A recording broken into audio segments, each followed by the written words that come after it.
Good morning सभी को। ये है 10:34 हो चुका है, फ्राइडे 1 अगस्त है आज। और आपको जो भी दिख रहा है ट्रेड अभी ये वाला, ये कल का ट्रेड है दोपहर के बाद का शॉर्ट का। और ये जो है ये मैंने आपके साथ डिस्कस किया था, ये मैंने पूरा कैप्चर किया था और ये शॉर्ट भी कैप्चर किया हुआ था, लेकिन इसका मैंने शॉर्ट वीडियो नहीं बनाया था, निफ्टी का बनाया था। ये पूरा जो है ना वे वो कैप्चर किया था मैंने कल। दो ट्रेड थी एक्चुअली। ये एक बार कभी भी रेजिस्टेंस आता है ना जहाँ से ओपन हुआ है वहाँ पे मैं एक बार अपना सारा पोजीशन जो है वो निकाल देती हूँ और फिर वेट करने का है कि कैसे वापस से यहाँ पे क्या रिएक्ट करता है मार्केट।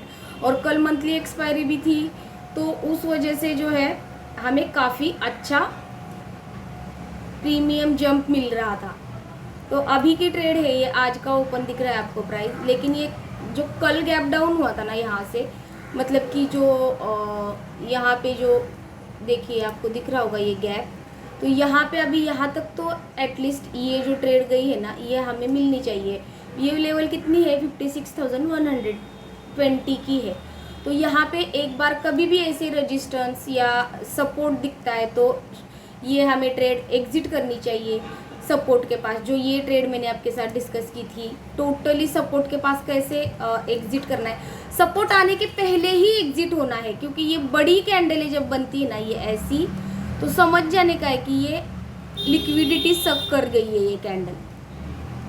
इसीलिए ये कैंडल के पास हमें एग्जिट ही होना है, कभी भी बने, जैसे कि ये बनी एक बार तो इसके बाद देखिए ज़्यादा कंसोलिडेशन ही हुआ है। तो वैसे अगर हम पोजीशन ले भी लेते हैं और एक ही कैंडल में सीधे सीधे प्राइस चली जाती है ना या प्रीमियम चला जाता है तो एग्जिट हो जाना है वहाँ पे। अभी ये अगर कल का जहाँ से गैप डाउन हुआ था ये रेजिस्टेंस तोड़ने में कामयाब हो जाता है, यहाँ पे बहुत सारे कॉल राइटर है, ये रेजिस्टेंस टूटता है तो ही सेकंड हाफ में यहाँ पे मेरी ऊपर वाली ट्रेड बनेगी, अदरवाइज नहीं। मैं वेट एंड वॉच करूँगी। अगर ये किसी वजह से वापस से यहाँ तक आके ये ऐसी ट्रेंड, ये वाला आज का गैप लो तोड़ता है और ये जो ट्रेंड लाइन कल से हमने कल का लो था इस यहाँ से खींची है ये भी तोड़ता है नीचे की तरफ, तो सेकंड हाफ में भी हमें वापस से ये ऐसा डाउन ट्रेंड मिल जाएगा। और फिर ये ऐसे ड्रॉ करके रखिए तो आपको समझ में आ जाएगा। ये टोटली ट्रेड जो है मेरे कैपिटल पे लिया हुआ रिस्क रिवॉर्ड है, इस बात को याद रखिए। मैं सेबी रजिस्टर्ड एनालिस्ट नहीं हूँ, मैं कोई भी बाय या सेल का रिकमेंडेशन नहीं बताती, मैं सिर्फ और सिर्फ प्रोबेबिलिटी बताती कि अगर मार्केट में ऐसा हो रहा है तो मैं ऐसे करूँगी और इतना रिस्क मेरा रहने वाला है और इतना रिवॉर्ड रहने वाला है। तो ये मैं सिर्फ आपके साथ डिस्कस करती हूँ। तो ये रहा बैंक निफ्टी का चार्ट और ये है निफ्टी। इसमें आज RSI 7 ना देने के वजह बावजूद भी मैंने बाइंग का ट्रेड लिया था। वो क्यों लिया था मैं आपको बता देती हूँ एक बार रीज़न इसका। ये निफ्टी है, तो निफ्टी में जो है ना रिलायंस की गुड न्यूज़ है, रिलायंस का प्रमोटर अपने शेयर जो है खुद ही बाय कर रहा है। तो ये किसी भी कंपनी के लिए फंडामेंटल जब हम ये करते हैं एनालिसिस करते हैं तो उसमें वो बहुत बड़ा फैक्टर माना जाता है। तो रिलायंस के प्रमोटर जो है ना खुद अपने शेयर खरीद रहे हैं, तो जब उनकी बाइंग है तो वो अगर वो खरीद रहे हैं उन्होंने कौन से प्राइस पे खरीदा है वो हमें इतना डिटेल मालूम नहीं है। मार्केट हमें जो भी न्यूज़ में बताते हैं कि ये 1300 के आसपास खरीदने वाले हैं या कुछ है, तो वो जो होल्डर्स है उनको कॉन्फिडेंस आ जाता है कि कंपनी पे खुद का ही भरोसा काफ़ी ज़्यादा जब दर्शाता है ना प्रमोटर, तो वो बहुत ही बड़ी न्यूज़ हो जाती है उस शेयर के लिए, उस इंडस्ट्री के लिए। तो इसीलिए जो है गुड न्यूज़ के कारण ये रिलायंस बढ़ रहा है और उसका इम्पैक्ट हमें निफ्टी पे दिख रहा है, बैंक निफ्टी पे दिख रहा है, क्योंकि वेटेज के हिसाब से भी हमें मार्केट में मूव दिखता है। तो इसीलिए मैंने ये रिलायंस का चार्ट देख के ही यहाँ पे बाइंग ली थी। और मेरा यहाँ पे सेटअप था भी RSI में, देखिए हायर लोज बने हुए थे और एवरेज प्राइस के ऊपर चला गया और 55 अभी ट्रेड कर रहा है। लेकिन मैंने यहाँ पे सपोर्ट कल का था ना, तो यहाँ से मार्केट ऊपर गया है काफ़ी तेज़ी से। ये पूरा ट्रेड मैंने कैप्चर किया था, ये भी ट्रेड मैं निफ्टी में नहीं ले पाई लेकिन मैंने बैंक निफ्टी में लिया था। तो ये जो ट्रेड है पूरी मैंने कैप्चर की हुई है, मैं इसका शॉर्ट वीडियो बना के आपके लिए मैं डाल दूँगी, वो भी वॉच किया करिए।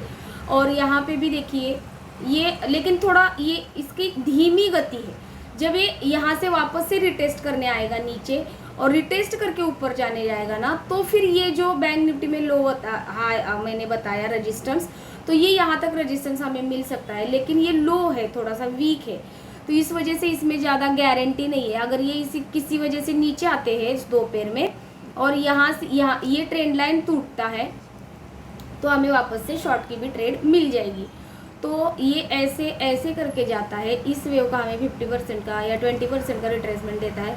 तो ये जो मैंने बैंक निफ्टी का रजिस्टर शेयर किया है, जो कल का इसका ओपन प्राइस था, यहाँ से गैप डाउन हुआ था, ये निफ्टी का चार्ट है।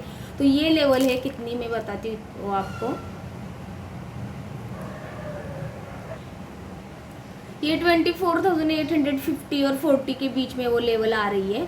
अगर ये यहाँ से ऐसे रिटेस्ट करके जाता है ऊपर, तभी ये लेवल हमें मिल जाएगी, अदरवाइज नहीं। और इसमें हमें RSI भी साथ देना चाहिए। अगर ये नीचे आता है RSI वापस से 50 और 40 के बीच में चलता है, तो ये साइडवेज हो जाएगा। फिर यहाँ पे कोई पैटर्न अगर फॉर्म होता है या अगर बियरिश भी हुआ, तो वापस से ये इस ट्रेंड लाइन को छूने आ सकता है। तो इसलिए ये अभी जो भी ट्रेड में सुबह जो भी आपके साथ डिस्कस करती हूँ ना, तो वो एक्चुअली में अगर आपके पास लेट पहुंचती है, तो प्रीमियम प्राइस और स्पॉट प्राइस इसको मैच किया करिए। और टाइम को भी अभी 10:41 हो चुके हैं, फ्राइडे 1 अगस्त। तो अभी प्राइस चल रहा है 24,770 का। और ये अगर यहाँ से नीचे, ये मैंने आपके साथ ये ट्रेड शेयर की है, अगर ये किसी वजह से नीचे आता है, मेरी सारी ट्रेड एग्जिट हो चुकी है, और यहाँ पे ये किसी वजह से नीचे आता है, यहाँ पे कंसोलिडेशन देता है, और कोई मुझे ऐसे बियरिश पैटर्न या कुछ ऐसे दिखता है कि इम्पोर्टेंट लेवल टूट रहा है, तो मैं नीचे के ट्रेड भी ज़रूर से लेती हूँ। जैसे कि ये पूरी वेव कल अप गई, और फिर बाद में सेकंड हाफ में हमें नीचे की ट्रेड भी उतनी ही तेज़ी से मिली, तो दोनों तरफ से जो है काफ़ी अच्छी ट्रेड मिली थी। तो मेरे चैनल को उन तक ज़रूर पहुँचाइए जो कि रियल नॉलेज लेना चाह रहे हैं और चार्ट ट्रेडिंग सीखना चाह रहे हैं।